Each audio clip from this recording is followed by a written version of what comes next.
Good afternoon friends, জাসিমাতে সবাইকে স্বাগতম। তোমরা সবাই কেমন আছো? ঈশ্বরের কৃপায় সবাই ভালো আছো, আমিও ভালো আছি। আজকে বলতে পারো সেই মৃত্যুর মুখের সাথে লড়াই করে আজকে তোমাদের কাছে আমি ভিডিও দিচ্ছি। মানে আজকে সকালটা আমার এমন বিভীষিকা গেছে, হয়তো তোমাদের এই আজকের এই বাড়িটা অন্যরকমভাবে হয়ে যেত।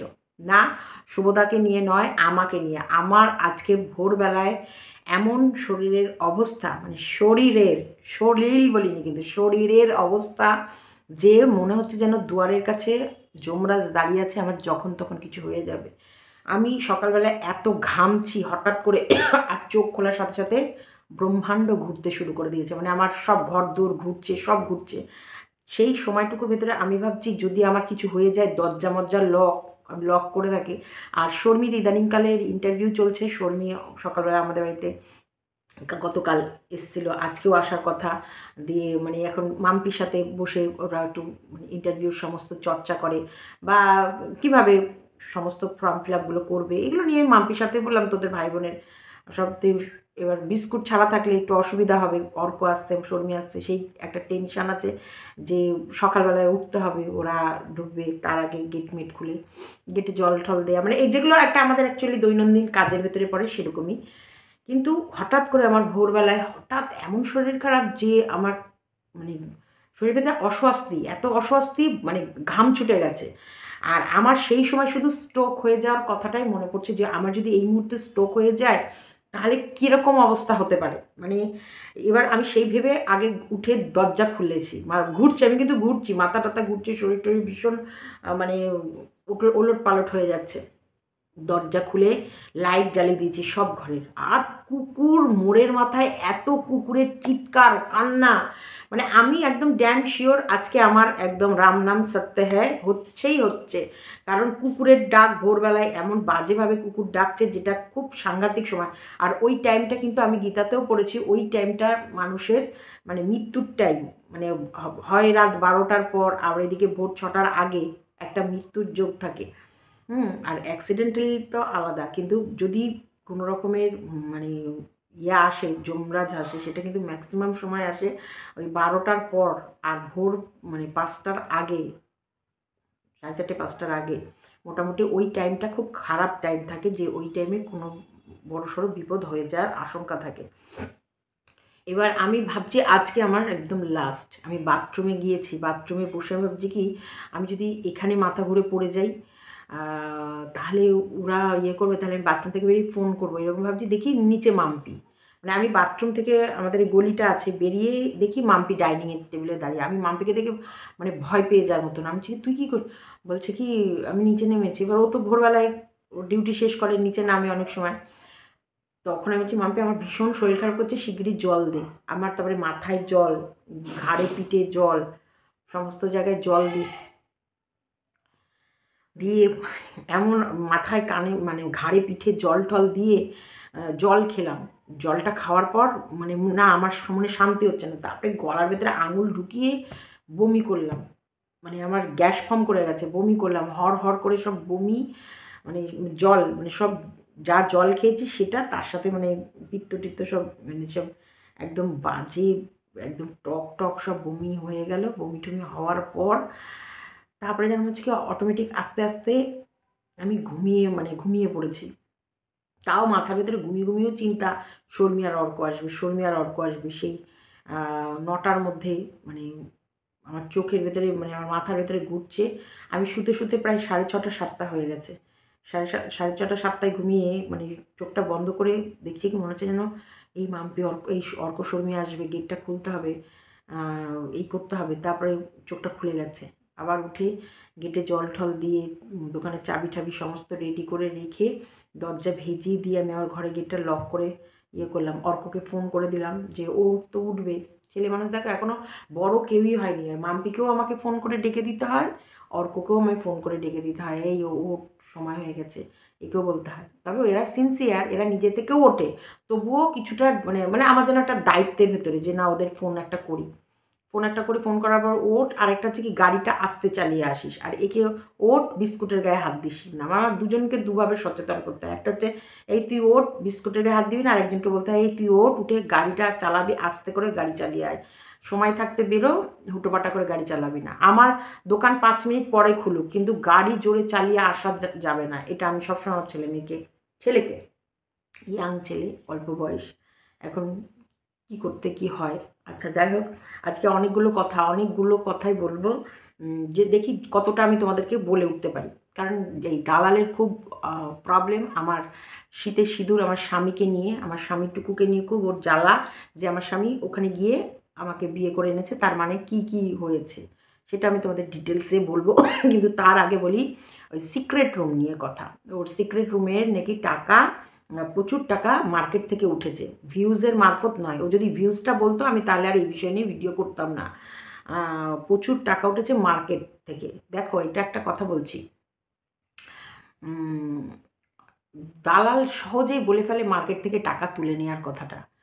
একটা জিনিস, আসলে দালাল সহজে না অনেক টাকা মার্কেট থেকে তুলেছে। ও কিউআর কোড, ভিডিওর মারফত কান্নাকাটি করে গড়াগড়ি খেয়ে, ও তো মানে 25 লাখ টাকা ওরা জরিমানা করেছিল। সেই জরিমানা কেস হারুক জিতুক তারপরে হয়, কিন্তু ও জরিমানা যেটা করেছে যে তুমি যদি আমাদের প্রমাণ না করতে পারো তাহলে এত টাকা জরিমানা, সেই জরিমানার টাকাও আগে থেকে তুলে নিয়েছে মার্কেট থেকে। তাই ওর কাছে না এটা বলা খুব সহজ যে কিষাণুর জন্মদিনের নাম করে টাকা তুলেছে, এবং আমাকে ওখানে টেনেছে যে কিছু অংশ টাকা আমিও খেয়েছি। দেখো, প্রত্যেকটা মানুষের ব্যাংকের বই থাকে, হ্যাঁ, আর প্রত্যেকটা মানুষের ব্যাংকের বই, আর ইডি, এই যে ও ও যে একটা ইয়ে করেছে, যে কি বলে ওগুলোকে, কি ফাইল করতে হয়, আইটি ফাইল। ও যে আইটি ফাইল করেছে, যখন ওরা ওই 25 লাখ টাকা তোলার দরুনে ওরা আবার ওখানে দিল্লিতে অ্যাপিল জমা দিল যে আমাদের কেসের নাম করে ও আরও টাকা তুলেছে, তখন কিন্তু ও একটা আইটি ফাইল করেছে। আমার কিন্তু কোনো আইটি ফাইল করা নেই, কারণ আমি এত টাকা রোজগার করিই না বছরে যে আমাকে আইটি ফাইল করতে হবে। আর হচ্ছে সন্দীপের ইউটিউবে তখন যথেষ্ট যথেষ্ট যথেষ্ট পরিমাণে ভিউ ছিল, যেগুলো তোমরা দেখেছো। আর প্রতিদিন যদি সত্যিকারের পুরনো ভিডিওগুলো তোমরা দেখে নিও, যেই সময় থেকে ঝামেলা লেগেছে, মানে সন্দীপ যখন থেকে ক্যামেরার সামনে এসেছে তখন থেকে সন্দীপের ভিউগুলো দেখলে অন্তপক্ষে সন্দীপ মানে ইউটিউব থেকে কতটা ইনকাম করেছে সেটা বোঝা যাবে। কারণ সন্দীপের পুরো ভিডিও বন্ধ যখন ছিল, ওরা মিস্ত্রিও বন্ধ করে দিয়েছিল, ওদের আর মিস্ত্রি কাজ করাবে না এরকমই মনস্থির করে নিয়েছিল। কিন্তু ধীরে ধীরে যখন ওরা ভিডিও করতে শুরু করলো, তোমাদের ভালোবাসা পেতে শুরু করলো, যখন তোমরা সবাই অফুরন্তকে ভালোবাসা দিলে, তখন কিন্তু ও আবারও বাড়িটাকে শুরু করলো। তার আগে পর্যন্ত কিন্তু পুরো টোটালি ওদের বাড়ি বন্ধ ছিল। তাই ইউটিউবের ইনকাম থেকেই কিন্তু সন্দীপ বাড়ি করেছে। আমার হাত থেকে যতটুকু গেছে সেগুলো শুধু কৃষাণুর জন্যেই গেছে। লোকে দিতে প্রচুর চেয়েছে, কিন্তু সন্দীপ কারোর কাছে 1 পয়সা নেয়নি আমার থ্রুতে, আমার থ্রুতে। কারণ যেটা আমি জানি সেটা আমি তোমাদের বলবো। এবার পার্সোনালও ওদের সাথে অনেকের কথোপকথন ছিল, এবং পার্সোনালভাবে কিছু হয়েছে কি হয়নি সেটা কিন্তু কখনোই আমি ওর ভেতরে আমি নেই, কিন্তু আমার থ্রুতে আমি যেটুকু জানি সেটুকুর মারফতে আমি বলবো। সত্যি বলছি, সন্দীপকে প্রচুর প্রচুর মানুষ ভালোবাসা দিতে চেয়েছে, বাড়ি করার জন্য নয়, অবশ্যই কোর্ট কেস কিষাণু, কিন্তু সন্দীপ কখনোই কারোর কাছে কিছু নেয়নি, এবং বারবার বলেছে যে প্রয়োজন যদি পড়ে অবশ্যই বলবো, প্রয়োজনে পড়লে বলবো, তখন, তার আগে না। তো এটা সন্দীপ নিজের ভিডিওতেও বলে দিয়েছে। দেখো, এইভাবে আমি বলছি ওর কিছু দোষ, হ্যাঁ, এই উড়ো ছাই এসে ওর বাগানটা, সাজানো বাগানটাকে ছারকার করে দিচ্ছে। আর এই উড়ো ছাইকে ও আটকানোর জন্য কোনো মানে ওই অ্যান্টিভাইরাস বা বলো যে কীটনাশক কোনো কিছু স্প্রেও করছে না। এই কারণে আমাদের অবজেকশন, বা এই কারণে ওর প্রতি অনেক ভিউয়ার্সের রাগ, যে উড়ো ছাই এসে ওর সাজানো বাগানটা এইভাবে নষ্ট করছে, অথচ ও কোনো কীটনাশক স্প্রে করছে না। কেন কোনো প্রতিবাদ করছে না, কেন ও এইটাকে আটকানোর জন্য কোনো ব্যবস্থা নিচ্ছে না, এটা হচ্ছে ভিউয়ার্সের ওর প্রতি রাগ। বাদবাকি কিন্তু আমার সাথে কি হয়েছে না হয়েছে সেটার থেকে বড় ব্যাপার, সত্যিটা সত্যি থাকবে, মিথ্যেটা মিথ্যে থাকবে। ও একটা কোনো ভুল কাজ করেছে বলে তার জন্য ওর পুরো জীবনটাকে আমি ভুলে ভরিয়ে দিতে পারি না। এটা ও কীটনাশক ওষুধটা স্প্রে করেনি, এটা হচ্ছে দোষ। এটার জন্য তো আমি ওর এতদিনের যে বাগানটা সাজিয়েছে সেটা তো আর মিথ্যে হয়ে যেতে পারে না। অন্তপক্ষে তোমরা বুঝতে পারছো আমি কী বলতে চাইছি। তো এটাই আমি বলবো যে এটা দালালের পুরো ভুয়ো খবর, ভুয়োভাবে চড়ানো। কারণ দালাল খুব এই টাকা তোলা নিয়ে খুব ইন্টারেস্ট, আমি দেখেছি। ও নিজে গাদা গাদা টাকা তুলে সেই টাকায় ওর মডেলার কিচেন করছে, ওর বাথরুম পায়খানা সারাচ্ছে, ওর নিচে টাইলস বসাচ্ছে, ওর বাড়িঘর ঠিক করছে লোকের টাকা নিয়ে। অথচ অন্য কেউ কাউকে কিছু দিলে ওর কেন জানি গা জ্বালা দেয়। কেন রে দালাল, তোর এত কেন হিংসা? পরহিংসা নরকে বাস। বলছি তুই এই ইয়েকে নিয়েও, ওই কী নাম যেন, প্রিয়াকে নিয়েও তোর এইটাই হিংসা। প্রিয়া ইউটিউব থেকে টাকা তুলেছে, তোর কৃষাণুকে প্রচুর মানুষ গিফট দিয়েছে, এটা নিয়ে তোর হিংসা। একটা দুধের শিশু, সেই দুধের শিশুটাকে কেউ কেক কিনে দিল, কেউ ইলিশ মাছ গিফট করলো, কেউ 4টে জামা দিল, কেউ একটা কাঁসার থাল দিল, কেউ খেলনা দিল। খেলনা বেশিরভাগ মানুষই খেলনা, অনেকে পড়াশোনার জিনিস, ড্রয়িং বোর্ড। কি কি এমন আহামরি আহামরি কি জীবনে কাউকে গিফট দিসনি? গিফট সম্বন্ধে আইডিয়া নেই। খুব বেশি হলে ওকে হয়তো ড্রয়িং পেপার দিয়েছে, রং পেন্সিল দিয়েছে, গেঞ্জি প্যান্ট ওর তো অফুরন্ত জামা প্যান্টে ভরে গেছে।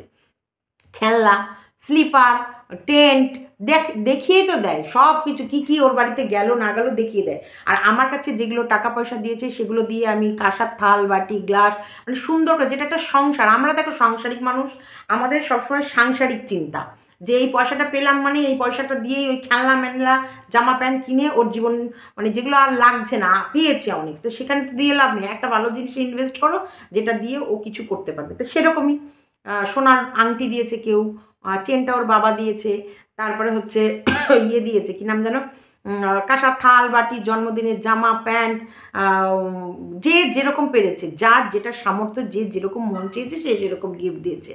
এই তো নয় যা গিফট দিয়েছে সেগুলো মানে লাখের ওপরে গিফট, তা কিন্তু নয়, তা নয়। এগুলো হচ্ছে মানুষকে মানে সেই মানে কাজ নেই, কথা বলার কোনো ধক নেই, ভিডিওতে বলার আর কিছু নেই, তাই ওই পুরনো জিনিস ঘেঁটে ঘেঁটে ঘেঁটে ঘেঁটে, আমি জানি অ্যাকচুয়ালি আমিও তো এই কন্ট্রোভার্সি ক্রিয়েটারই একজন, না সত্যিকারেরই কিছু বলার নেই, কিছু বলার মতো সত্যি শব্দ নেই যে বলবো। এই যে আজকে টেপি কাকে নিয়ে খেতে গেছিল,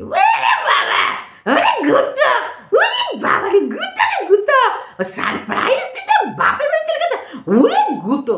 তোমরা ভালো করে দেখো, ফোকলাকে আজকে দেখা যাচ্ছে ও যখন ওই টোটোয় খেয়ে দিয়ে বিরিয়ানি খেয়ে যখন টোটো করে যাচ্ছে, টোটোর ওই আয়নাতে ওকে ওই ফোকলাকে দেখা যাচ্ছে। এই মানে এরা ব্যস্ত, কে কার প্রেমিকা, মানে কে কার বাড়ি দেখাবে আর কে কার প্রেমিককে ক্যামেরায় দেখাবে, মানে এরা এত ব্যস্ত হয়ে পড়েছে। তার জন্য বলছি খামোশিয়া, এই যে খামোশিয়া, ভালোবাসা কিন্তু একটা আলফাজ হ্যাঁ, যারা উনকো বুলাও কভি, बेकरार है बात करने को, कह दो उनको जरा खामोशियाँ तेरी मेरी খামোশিয়া। এই খামোশ এরা থাকতে পারছে না, মানে কতক্ষণে আমার প্রেমিককে আমি ক্যামেরায় দেখাবো আর ওইদিকে কতক্ষণে ওর প্রেমিকের সিক্রেট রুমটা সবাইকে দেখাবে, মানে এদের কম্পিটিশন লেগেছে কার প্রেমিককে কে কত তাড়াতাড়ি দেখাতে পারে। ঝিউ সরি ওই উড়োছাই আর টেপির কম্পিটিশন চলছে, এই আমার প্রেমিক তোর থেকে ভালো, এই তোর আমার প্রেমিকের বেডরুম তোর ফ্ল্যাটের রুমের থেকে বেশি ভালো, মানে এরা এরকম করে দুজনে চুলোচুলি করছে। মানে সত্যি অদ্ভুত অদ্ভুত অদ্ভুত ব্যাপার, আমি শুনি, আমি দেখছি আর আস্তে আস্তে মরে যাচ্ছি যে এরা কী শুরু করেছে, দুজনে মিলে কী শুরু করেছে। হ্যাঁ মানে আর ওইদিকে দালাল, তুই পয়সা তুলেছিস বলে তোর কাছে সব টেকে নিজি বল, তুই পয়সা তুলতে পারবি, তুই পয়সা সেই তোলা পয়সা দিয়ে পায়খানা বাথরুম করবি, মডেলার কিচেন করবি, ঘরে টাইলস বসাবি, তোর বরের পয়সা তো জল গরম হয় না, তাই তুই ভিক্ষা চেয়ে যেগুলো করেছিস তা তোর মতো সবাইকে মনে করিস। একটা দুধের শিশুকে গিফট দেওয়ার সাথে তোর এত কিসের বুকে জ্বালা? হ্যাঁ কিসের তোর বুকের ভেতরে এই হাড় কাঁপাটি কেন কেঁপে যায়? কেন কাঁপে বলতো, একটু বল।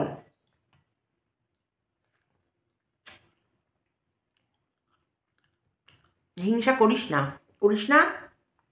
হ্যাঁ তুই তোর বৌদিকে নিয়ে বলছিস, বল।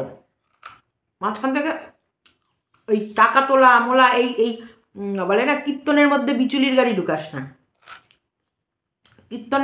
কীর্তন কর, বৌদিকে নিয়ে যেটা বলছিস সেগুলো বল, ওই ঢেপিকে নিয়ে কী কী বলছিস সেগুলো বল, ভালো লাগছে শুনতে। মাঝখানে কীর্তনের মধ্যে বিচুলির গাড়ি ঢুকাস না, এটা বড্ড বিরক্ত লাগে। আর একটু চা খাই।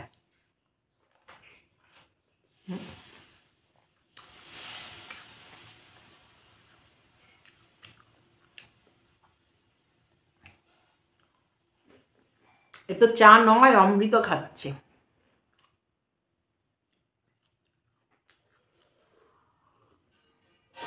আহা হা হা হা হা, আহা হা হা হা হা,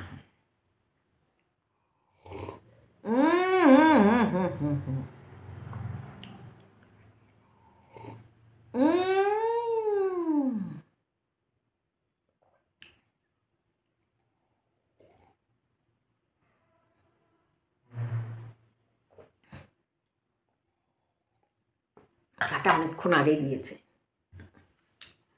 তাই এটাই আমি মানে দালালকে বললাম। আর টেপি আর আমাদের উড়ো ছায়ের সঙ্গে মধ্যে তো একদম কম্পিটিশন চলছে। ও বলছে তোর তোর প্রেমিকের তোর প্রেমিকের থেকে আমার প্রেমিকের সাথে আমার বেশি ভালো বন্ডিং। আর ও বলছে তোর প্রেমিকের সাথে বন্ডিং আছে তো কী আছে, আমার প্রেমিকের বেডরুমটা বেশি সুন্দর। মানে এখন এদের দুজনের মধ্যে এই কম্পিটিশন চলছে, আর এই কম্পিটিশনের ভেতরে আমরা কোথায় যেন চিড়ে চ্যাপ্টা হয়ে যাচ্ছি। তাই প্রত্যেককে বলবো ভিডিওগুলোকে বেশ মজা সহকারে নাও, মজা এনজয় করো, পার্সোনালভাবে আর চিন্তা করো না কারোর জন্যে। তোমরা নিজেরা কষ্ট পেও না, কারোর জন্য না। এখানে শুধু ইনকাম করতে আসে সবাই, আর ইনকাম করতে আসে বলেই না কারোর কোনো সম্পর্কের কোনো দাম দেয় না। এদের কাছে ভালোবাসা হচ্ছে কিচ্ছু নয়, ভালোবাসার কোনো দাম নেই। ওই ইয়েকেই দেখলা তো, ওই গাধি ইপকেই দেখলা যে গাধিকে কেমনভাবে মানে হাঁটুর নিচে যে ওর বুদ্ধিটা কীভাবে রাখে, আর কীভাবে একটা বন্ধুত্বকেও বিসর্জন দিয়ে ও ইনকাম করতে বসেছে। তো এখানে সব কিছু জায়েজ হয়, সব কিছু জায়েজ হয়। তবে চলো আজকে শুভদার বিষয়ে কিছু বলবো বলেছি। শুভদা কেন আমাদের বাড়িতে যেত, দেখো প্রথমে তো বলছি শুভদা প্রায় 17 বছর বয়সে মামার বাড়িতে চলে এসেছে। এবার মামার বাড়িতে প্রায় 5-6 বছর, হ্যাঁ 5-6 বছর 7 বছর ওখানে কাজ করেছে। করার পর যখন শুভদার মানে এটা শুভদাদের পার্সোনাল ব্যাপার, ওদের মামা ভাগ্নের কী হলো আমি জানি না, তবুও এটা ন্যাচারালি হবে যে ধীরে ধীরে শুভদা নিজের পায়ে দাঁড়াতে চাইবে, নিজের একটা কিছু করতে চাইবে। কারণ ওদের পয়সার চাহিদা আছে, মানে চাহিদা ওদের ভেতরে খিদে আছে। কারণ সত্যিকারেরই একেবারে জিরো, মানে 0.0 থেকেও এরা জীবনযাপন শুরু করেছে। তো সেই জায়গায় এদের কিন্তু কোনো পারিবারিক ইয়ে ছিল না, বাধ্যবাধকতা ছিল না, বা ধরে রাখার কোনো সিস্টেম বোধ ছিল না। কারণ মা বাবা কোথায় পড়ে আছে, ও কোথায় পড়ে আছে, সে জায়গায় ব্যাচেলার। তারপরে ধীরে ধীরে যখন রোজগারের পথে নেমেছে, রোজগার করতে শিখেছে, তখন আরও 2টো ভাইকে নিয়ে চলে এসেছে। তাহলে হয়ে গেল কটা, 3টে ভাই। 3টে ভাইকে ব্যাচেলার ছেলেদের মোটেই ঘর ভাড়া দিচ্ছে না। এদের ঘর ভাড়া পেতে প্রচুর প্রচুর প্রবলেম হতো। সেই সময় রাস্তাঘাটে কেউ হয়তো মামার বাড়িতে শুয়ে পড়লো, কেউ 2-3টে মামার বাড়ি এখানে, কেউ বড় মামার বাড়িতে চলে গেল, কেউ ইতে চলে গেল, কেউ বন্ধুর বাড়ি পড়ে রয়েছে। কিন্তু এটা তো জীবন নয়। শুভদা আবার একটু সাংসারিক গোছে, এটা জীবন নয়। তাই সেখানটায় কোথাও না কোথাও উনি একেবারে ঘর ছাড়া একটা, বাঁধন ছাড়া, ঘর ছাড়া একটা মানে ইয়াং মানে মানে একটা ইয়াং ব্যাচেলার, আর সব বাঁধন ছাড়া মাপের একজন ইয়ে ছিল। খাওয়া দাওয়ারও প্রচুর প্রবলেম ছিল, কারণ রেঁধে খাওয়ানোর মতো তো কেউ নেই। হোটেলে খাবার খেত, হোটেলে। তারপরে শুভদার শরীরের কন্ডিশন যে আগাগোড়াই খারাপ। যখন শরীর খারাপ হতো তো তখন এমন মারাত্মক হতো, হসপিটালে নিয়ে গিয়ে ইঞ্জেকশন করতে হতো, মুখ দিয়ে তখনও ব্লিডিং হতো।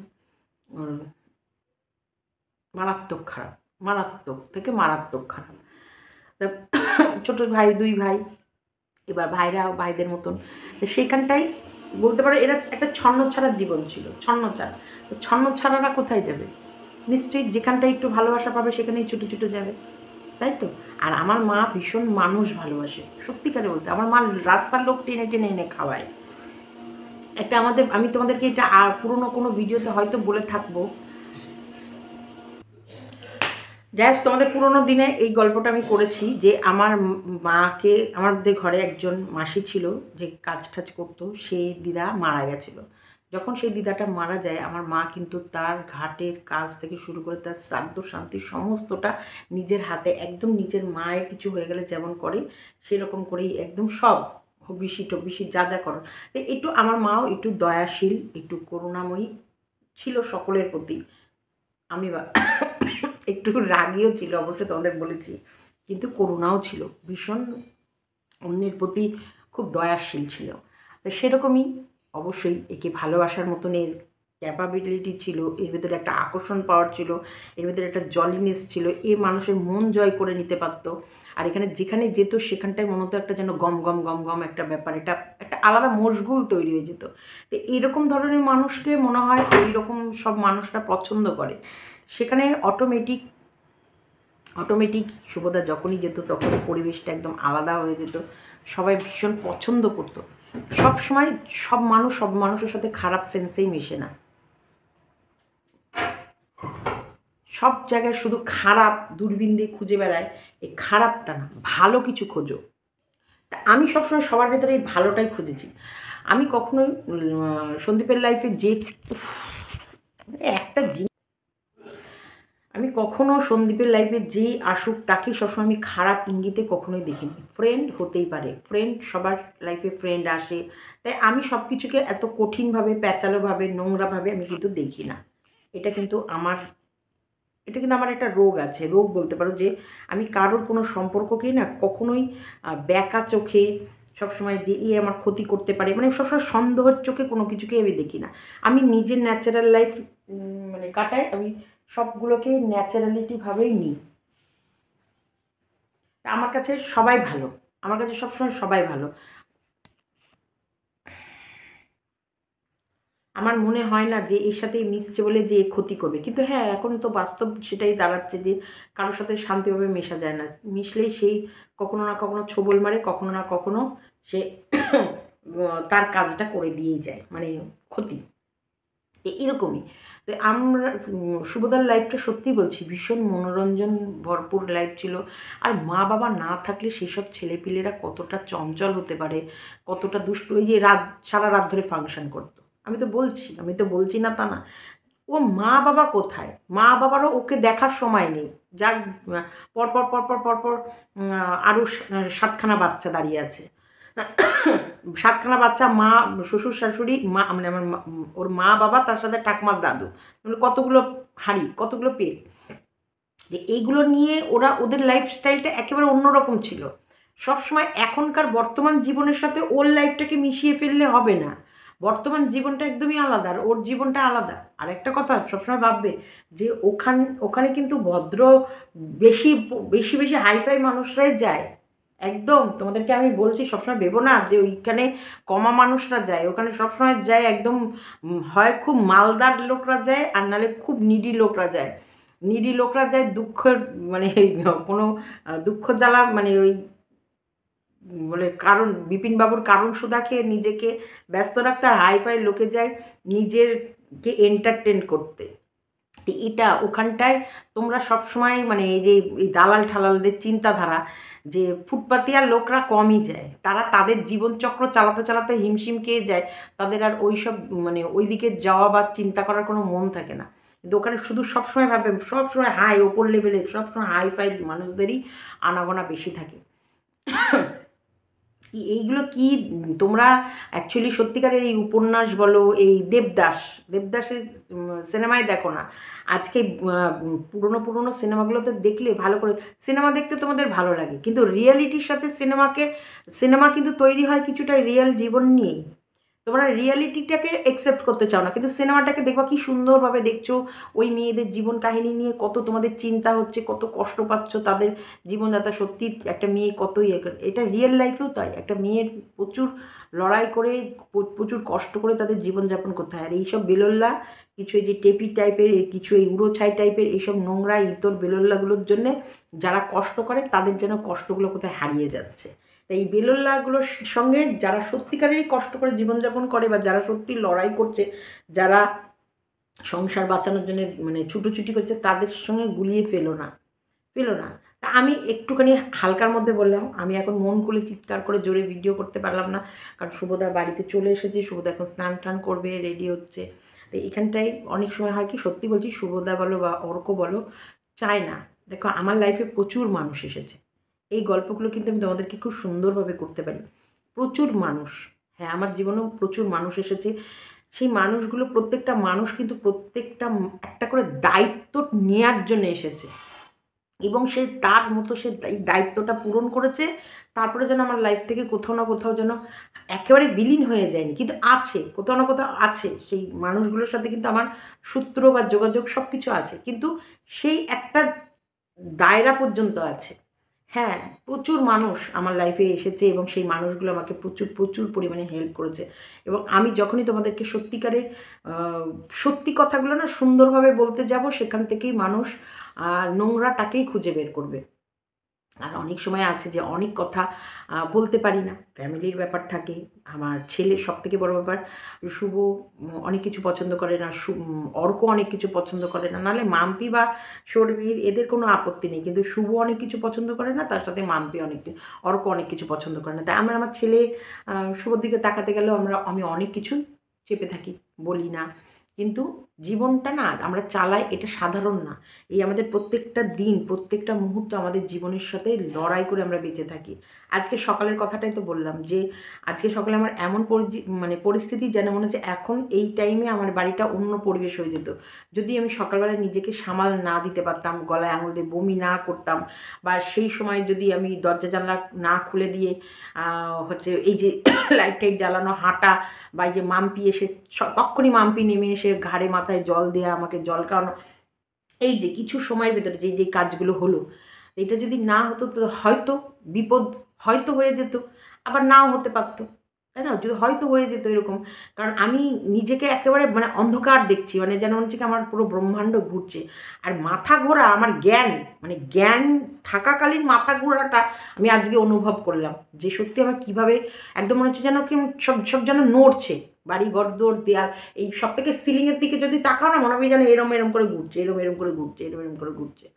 এমন বাজে পরিস্থিতি। সেই কারণে সত্যি করে বলছি মানুষ কিন্তু মানুষের জন্যে, আর মানুষ প্রয়োজন। সবসময় অর্থ থাকলেই তুমি সুস্থ থাকবে না। তোমার সাথে সবসময় দরকার মানুষ। আর শুভদা একটু মানুষের থেকে দূরে থাকে, মানুষজন কম পছন্দ করে, মিশে মানুষের সাথে কম, মানে ওর জগতের বাইরে ও বেরোতে চায় না। কিন্তু আমি আবার একটু অন্যরকম। আমি মানুষ মিশতে ভালোবাসি এবং আমার সত্যিকার বলছি আমি যেকোনো প্রয়োজনে আমার আ মানুষের কাছে আমি হেল্পও চাই। মানে ওই রকম হেল্প না যেটা আমি জানি না সেই সম্বন্ধে। সেরকমভাবে সত্যি বলছি আমাকে প্রচুর, প্রচুর আমার বাপি যখন ক্যান্সারে আ অসুস্থ ছিল, আমি একটা মেয়ে। আমার বাপির সমস্ত হসপিটালাইজের দায়িত্ব, ছোটাছুটি করার দায়িত্ব সব আমার কাঁধে ছিল। একটা মেয়ে মানে বুঝতেই পারছো সেই সময়। আর শুভর ব্যবসার বাইরে পৃথিবীর কিচ্ছু চেনে না। ওর কাছে ওর দোকান, মানে কতটা অসুস্থ মানুষ, এই অসুস্থতার ভেতরেও কিন্তু ওর দোকান, দোকান, দোকান। ব্যাঙ্গালোরে যখন আমরা ৪ তারিখ, ৫ তারিখ না ৬ তারিখে আমাদের টিকিট ছিল, আর ওইদিকে যখন ১৬ তারিখে আমরা ফিরছি, ও ১৭ তারিখেই কিন্তু দোকানে গেছে। বিশ্বাস করবে না ১৭ তারিখেই দোকানে গেছে। ও হসপিটাল থেকে আমি যদি শক্তিনগর থেকে বাড়িও আনতাম, বাড়ি আনার পর ধরো দিনের বেলাটা একটুখানি রেস্ট নিত, বিকেল হলেই দোকানে চলে যেত। ওকে দোকান ছাড়া কোনো সময় ওকে রাখা যায় না। ওর একটাই চিন্তা, ওর শুধু ব্যবসা। কারণ ও এটাকে মন প্রাণ মানে ওর জীবন, ওর দোকান, ওর ব্যবসা, ওর যে জীবন। দেখো ও কি ব্যবসা করে ওর টাকাগুলো কি ও খাচ্ছেন তা না, কিন্তু সব কিন্তু আমাদের পেছনেই খরচ করছে। আমরা বলি যে দাঁড়া একটু রেস্ট নাও, একটু থামো, একটু আগে ইয়ে করো, না। ও ওই দোকানে বসে থেকে মনে হয় যেন ওর একটা শান্তি, ওর একটা প্রাণ যে ওর ভেতরে আছে, ওর শরীর। মানে ওর দোকানটাকে দেখতে পাচ্ছে, ওর চশমাগুলোকে দেখতে পাচ্ছে, ফ্রেমগুলোকে দেখতে পাচ্ছে, ওর গ্লাসগুলোকে দেখতে পাচ্ছে, খরিদ্দার আসছে যাচ্ছে, ডেলি প্যাসেঞ্জারই আসছে যাচ্ছে। এই যে মানুষগুলোকে দেখতে পাচ্ছে, ও শান্তি। কিন্তু ও রেস্ট একদমই নিতে চাইবে না, রেস্ট নেওয়াতে পারবো না। তো সেরকমই দেখো ও সত্যিকারই বলতে শুভরও আমাকে বিয়ে করাটা জরুরিই ছিল। কারণ শুভদেরও সেই সময় ঘর ভাড়া পাচ্ছিল না, ব্যাচেলার বলে কেউ ঘর দিচ্ছিল না। সেইখানটাই আমার বাপিও দেখেছে যে একটা রোজগারি ছেলে, কারণ আমার বাপির সাথেই কাজ করছে, আমি কালকে লাইভে তোমাদের শেয়ার করেছি।